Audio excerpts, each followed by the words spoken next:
உலக மக்கள் அனைவருக்கும் வணக்கம். இப்போது நாம் திருமணத் தடையை பற்றி இந்த வீடியோவில் பார்ப்போம். பொதுவாக திருமணம் எதனால் தடை தாமதமாகிறது? அதற்கு பல்வேறு காரணங்கள் இருக்கிறது.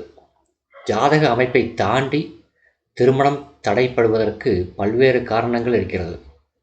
அதாவது பெற்றோர்கள் சொந்தத்திலேயே மணமகன் அமைய வேண்டும் என்று நினைப்பது, அடுத்து வரதட்சணை பிரச்சனை, அடுத்து காதல் திருமணமா அல்லது பெற்றோர்கள் பார்த்து வைக்கும் திருமணமா என்று எண்ணுவது போன்ற பல்வேறு பிரச்சனைகளினாலே திருமணங்கள் தாமதமாகலாம்.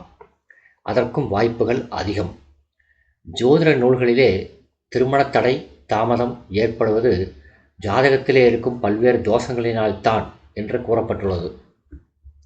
பெற்றோர்கள் ஜாதகத்தை எடுத்துக்கொண்டு பல ஜோதிடர்களை சந்திக்க வேண்டிய சூழ்நிலை ஏற்படுகிறது.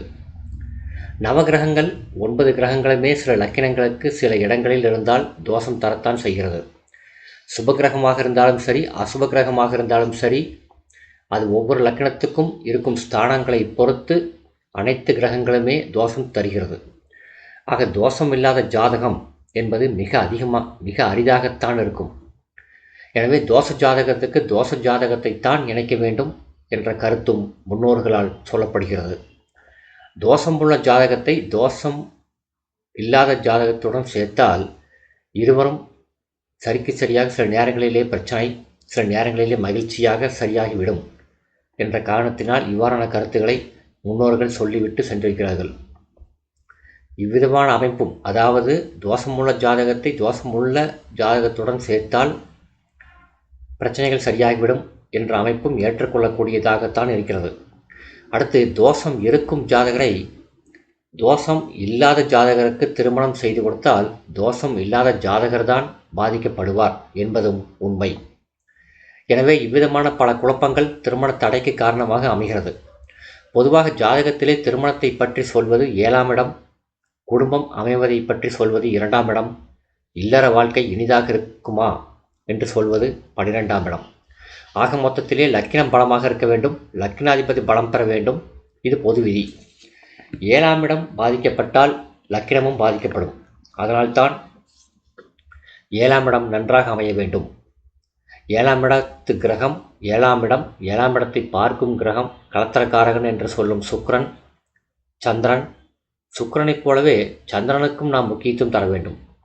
எனவே நல்ல சந்திரனுடைய அமைப்பை பெற்றவர்கள் எல்லாம் இனிமையான, சுகமான, அழகான வாழ்க்கையை பெற்று மகிழ்கிறார்கள். எனவே சந்திரன் பலம் பெற்றிருக்கிறாரா என்பதையும் பார்த்துத்தான் பலன் சொல்ல வேண்டும்.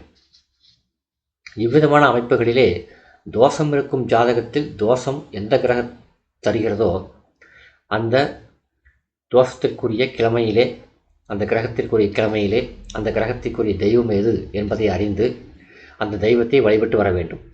9 கிரகங்களுக்கும் தெய்வங்களை சாஸ்திரத்திலே சொல்லப்பட்டிருக்கிறது. இந்த கிரகங்களில் எந்த கிரகம் பாதிப்பை ஏற்படுத்துகிறதோ அந்த கிரகத்திற்குரிய நாளிலே அந்த கிரகம் வழிபடும் தெய்வத்தை வேண்டி வணங்கி வந்தால் அது கண்டிப்பாக தோஷத்தை அகற்றும், நல்லபடியாக திருமணம் நடைபெறும். இதற்கெல்லாம் காரணம் பெற்றோர்களும் தான். காரணம் 15 வயது 16 வயதிலேயே உரிய ஜோதிடரிடம் ஜாதகத்தை ஆராய்ந்து தோஷம் இருந்தால் அந்த தோஷத்துக்குரிய வழிபாட்டை அப்போதிருந்தே துவங்க வேண்டும். அப்போதிருந்தே துவங்கினால் திருமணம் காலதாமதம் ஆகாது. அடுத்து கிரக அமைப்புகளை பொறுத்தவரையிலே ராகு கேதுக்கள் மிக வலிமை பெற்றவையாக இருக்கிறது. காதலை தோல்வியடைய செய்வதும் திருமணத்தை தோல்வியடைய செய்வதிலும் முதன்மையாக இருப்பது ராகு கேதுக்கள் தான். லக்கினத்திலே ராகு இருந்து 7லே கேது இருந்தாலும் அல்லது லக்கினத்திலே கேது இருந்து 7லே ராகு இருந்தாலும் திருமணம் தாமதமாகும். அடுத்து காலசர்ப்ப யோகம், அதாவது அனைத்து கிரகங்களுமே ராகு கேதுகளுக்குள் அடைந்து கிடப்பது. அதனால் அது வலிமையான தோஷத்தை தருகிறது. பொதுவாக இந்த தோஷத்தை ராகு கேதுவின் பிடியில் அனைத்து கிரகங்களும் உள்ளன என்றுதான் சொல்கிறார்கள். அது தவறு. ராகு கேதுகளுக்குள் அனைத்து கிரகங்களும் அடைந்து கிடைக்கிறது என்பதுதான் உண்மை. இதுவும் திருமணத்தை காலதாமதமாக்கும். இந்த தோஷம் உள்ளவர்கள் காலதாமத திருமணத்தை செய்து கொள்வது நல்லது. அடுத்து சந்திரனும் சனியும் இணைவது, அவர்களுக்குள்ளே ஒரு தொடர்பு, அதாவது பரிவர்த்தனை, இணைவு, ஒருவரையொருவர் பார்த்து கொள்வது போன்ற அமைப்பும் காலதாமத திருமணத்திற்கு ஒரு முக்கிய காரணம். ஜாதகத்திலே 7ஆம் இடம் பாதிக்கப்பட்டால் கண்டிப்பாக அது காலதாமத திருமணமாகத்தான் முடியும். 7ஆம் அதிபதியும் பாதிக்கப்பட்டால் காலதாமதமான திருமணத்தை கொடுத்தே தீரும். அதேபோல் சந்திரனும் வலிமை பெற வேண்டும். சந்திரனை வளபரிச்சந்திரன் தேய்பிரைச்சந்திரன் என்று குறிப்பிடப்படுகிறது. அதற்காக தேய்பிறையிலே திருமணங்கள் நடக்காமல் இல்லை, திருமணங்கள் நடக்கத்தான் செய்கிறது. சுப நாட்கள் குறிப்பதற்கு பல்வேறு வழிமுறைகள் விதிமுறைகள் ஜோதிட சாஸ்திரத்தில் உள்ளது. சந்திரனுடைய பலத்தை அறிய வேண்டும். சந்திரன் தேய்பிரையாக இருந்தாலும் பௌர்ணமி சந்திரன் குருவுக்கு சமம், முக்கால் சந்திரன் சுக்கிரனுக்கு சமம், அரைச்சந்திரன் புதனுக்கு சமம். அரைச்சந்திரனுக்கும் குறைந்த சந்திரன் குருவின் வீடுகளான தனுசு மீனத்திலே இருந்தால் சுபச்சந்திரன். சந்திரன் குருவினுடைய பார்வையை பெற்றாலும் சுபச்சந்திரனாகி விடுவார். குருவோடு இணைந்தாலும் சுபச்சந்திரன் தான். 7ஆம் இடத்து அதிபதி 7ஆம் இடத்து காரக கிரகமான சுக்கிரன், சந்திரன், லக்னாதிபதி ஆகிய இவர்கள்தான் முக்கியமாக கவனிக்கப்பட வேண்டிய கிரகங்களாக இருக்கிறார்கள். இதில் 7ஆம் இடமும் பலம் பெற்று லக்னமும் பலம் பெற்று சுக்கிரனும் நல்ல நிலையில் இருந்தால் இளவயதிலேயே திருமணம் கூடி வரும். பருவகாலத்திலேயே குழந்தை பேரும் அவர்களுக்கு கிட்டிவிடும். பொதுவாக 7ஆம் இடத்தில் அசுப கிரகங்கள் இருக்கக்கூடாது என்பது ஒரு பொது விதி. 7ஆம் இடம் ஒரு அசுப கிரக வீடாகி அந்த அசுப கிரகம் அதிலே ஆட்சியானால் பிரச்சனைக்கு இடமில்லை. அங்கே களத்திரக்காரகன் சுக்கிரன் வலுப்பெற வேண்டும், சந்திரன் வலுப்பெற்றிருக்க வேண்டும். அடுத்து 7ஆம் இடத்திலே ஒரு பாப கிரகம் இருந்து மற்றொரு பாப கிரகம் பார்த்தாலும் 7ஆம் இடத்திலே பாப கிரகங்கள் கூட்டமாக கூடியிருந்தாலும் அது காலதாமத திருமணத்தை உருவாக்கக்கூடிய ஒரு அமைப்பு தான். பெண்களை பொறுத்தவரையிலே 8ஆம் இடம் பலம் பெற வேண்டும். பெண்களுக்கு 8ஆம் இடம்தான் தாலி பாக்கியத்தை பற்றி சொல்லும் இடம். ஆனால் 8ஆம் இடம்தான் மறைவு ஸ்தானம், ஆயிலை குறிக்கக்கூடிய இடமும் கூட. எனவே 8ஆம் இடம் பெண்களுக்கு பலம் பெற்றிருக்க வேண்டும்.